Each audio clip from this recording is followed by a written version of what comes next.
Agradeço desde já o compromisso do deputado Diego Garcia com os demais que aqui estão presentes pela PEC, pela vida, que conversamos com a associação sobre essa temática, estamos dispostos, né, a colaborar nesse sentido, em meio a tantos outros projetos e proposituras propositivos em favor da vida e da família. Caríssimos amigos, com alegria nos encontramos mais uma vez na Câmara dos Deputados para reafirmar o compromisso com a defesa da vida e da família. Cumprimentar o Tiba Camargo também, né, que é palestrante conosco. Bom, gente, se eu esqueci alguém aí, peço desculpas, mas a todos estendo aí os meus cumprimentos. E agradeço mais uma vez. Para reafirmar o compromisso com a defesa da vida e da família, dessa vez, num evento promovido pela Comissão de Seguridade Social e Família, com a Associação Nacional Provida e Profamília, com apoio do deputado federal Diego Garcia, do PHS de Paraná, e todos os que assinaram o requerimento solicitando a realização desse encontro, e também os que são comprometidos com esse trabalho. O deputado federal Diego Garcia, que foi relator do Estatuto da Família, aprovado aqui nesta Casa de Leis no ano passado. Foi na Comissão de Seguridade Social e Família que me encontrei pela primeira vez na trincheira pela vida e pela família, no campo legislativo, junto com o saudoso amigo, professor Humberto Leal Vieira, em novembro de 2005, para evitar a aprovação do PL 1135/91. Paulo Fernando aqui acompanhou tão bem, né, todo esse processo, que naquela ocasião, por um voto, foi rechaçado, e depois, em tantas outras vezes, todas as outras proposituras que visaram legalizar o aborto não tiveram êxito no Legislativo brasileiro, por ação de muitos grupos, também da Associação Nacional Provida e Profamília.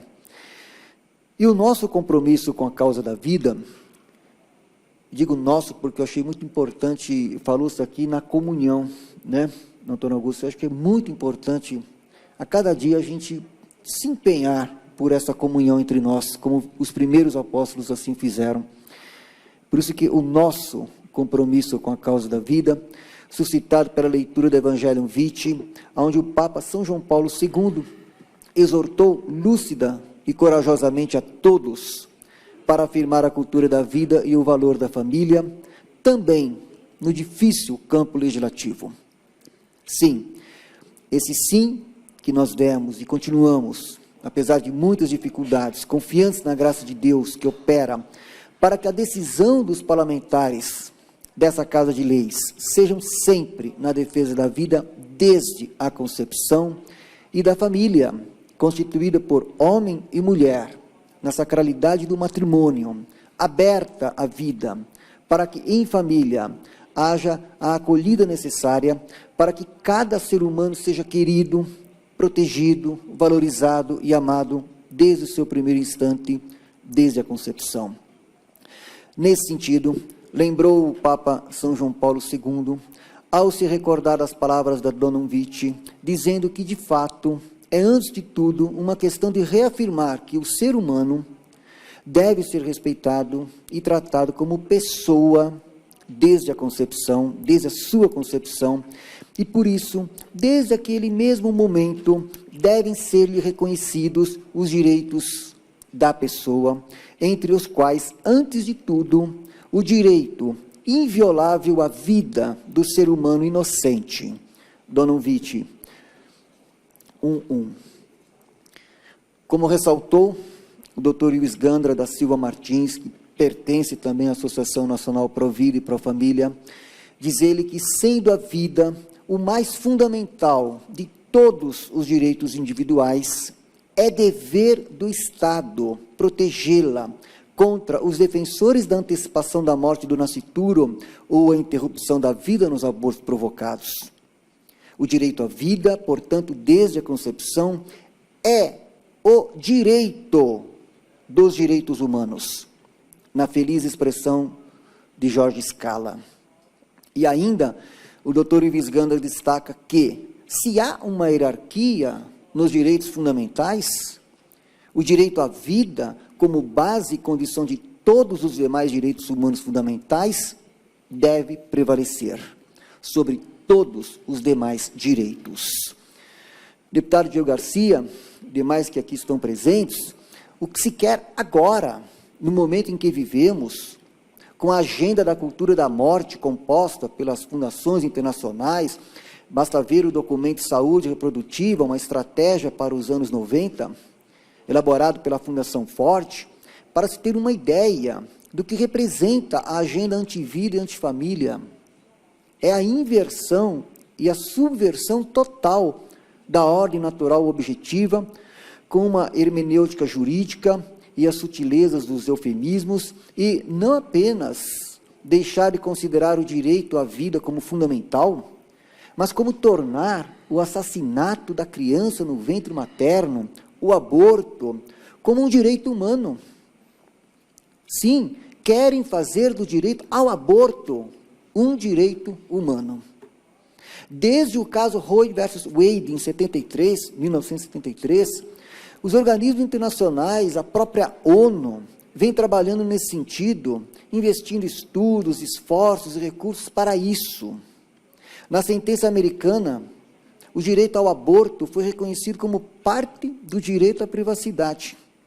Porém, mais tarde, a evolução de tal direito visou a reconhecê-lo como direito autônomo da mulher e a colocá-lo entre os direitos humanos fundamentais. A este propósito, tendem há muitos anos os esforços de organizações internacionais sobre direitos humanos, sobretudo as das Nações Unidas, de alguns grupos do Conselho da Europa, também da União Europeia, e etc. Não somente o aborto como direito humano, mas outros novos direitos humanos que visam dissolver a família como instituição, a família, a primeira e principal instituição humana, e destituí-la de sua finalidade como suporte da pessoa humana. Esses novos direitos humanos que banalizam a vida e relativizam o próprio sentido da vida humana. O direito ao aborto, assim como os direitos sexuais, os direitos reprodutivos, o direito à homossexualidade, o direito à eutanásia, o direito aos diversos modelos de família, por isso que se fala no Estatuto da Família. Tudo isso como parte de uma agenda destrutiva, de dissolução de valores, de desagregação social, de violência contra o que há de mais sagrado, o valor da vida. O direito ao aborto, portanto, avança em sentido contrário à defesa do embrião, do feto e da criança concebida. A questão é apresentada como se existisse uma absoluta contradição e um insolúvel conflito entre o direito à vida da criança concebida e os direitos das mulheres. Afirma-se que, atualmente, os direitos da mulher não são mais do que uma exceção à norma da defesa da criança concebida e que somente o direito ao aborto contrabalanceará os fortes e unilaterais direitos da criança, sobretudo seu direito à vida. Essa é, como vamos deixar aqui em vários momentos no seminário, bem claro essa questão, essa é, como vemos, uma lógica perversa, inumana e anticristã, no sentido de que foi o cristianismo ao longo da história que mais contribuiu para humanizar o direito e colocá-lo como garantia na defesa do mais fragilizado. Por isso, quis o constituinte da nossa Carta Magna, deputado Diego Garcia e demais aqui presentes, garantir a inviolabilidade do direito à vida no artigo 5º da Constituição Federal, como também no artigo 2º do Código Civil Brasileiro, ao deixar bem claro que a lei põe a salvo, desde a concepção, os direitos do nascituro. Garantia essa, contida no artigo 4º, do Pacto de São José da Costa Rica, ao afirmar que toda pessoa tem o direito que se respeite sua vida. Esse direito deve ser protegido pela lei e, em geral, desde o momento da concepção. E enfatiza que ninguém pode ser privado da vida arbitrariamente.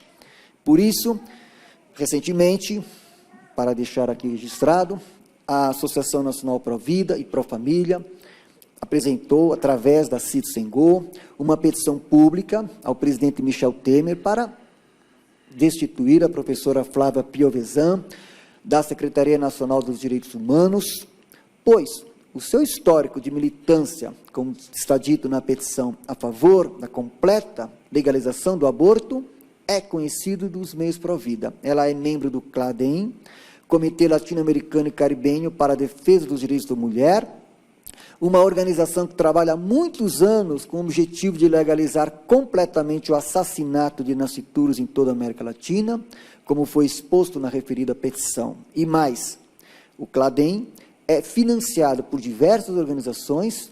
Uma das principais financiadoras de suas atividades é a Fundação Forte, que foi a responsável pela criação e disseminação do eufemismo direitos sexuais e reprodutivos, para substituir, a palavra aborto no debate público, e assim enganar os desavisados e tornar mais palatável a aceitação de uma prática tão horrenda.